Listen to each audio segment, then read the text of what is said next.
அவசரமாக அறிவிக்க வேண்டிய ஒரு அவசர செய்தி. இயேசு சீக்கிரமாய் வரப்போகிறார். மத்தேயு 24:3 சீசர்கள் இயேசுவிடம் வந்து, உம்முடைய வருகைக்கும் உலகத்தின் முடிவுக்கும் அடையாளம் என்ன? எங்களுக்குச் சொல்ல வேண்டும் என்றார்கள். இயேசு 2000 வருடங்களுக்கு முன்பாக தன் திருவாய் திறந்து தீர்க்க தரிசனமாக சொன்ன வார்த்தை மத்தேயு 24:7. ஜனத்துக்கு விரோதமாய் ஜனமும் ராஜ்யத்துக்கு விரோதமாய் ராஜ்யமும் எழும்பும்.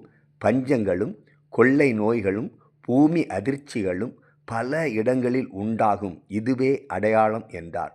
இதுவே கடைசி காலம். எனவே நமக்கு அவசர தேவை ஆண்டவராகிய இயேசு கிறிஸ்து. இனியும் தாமதிக்க வேண்டாம்.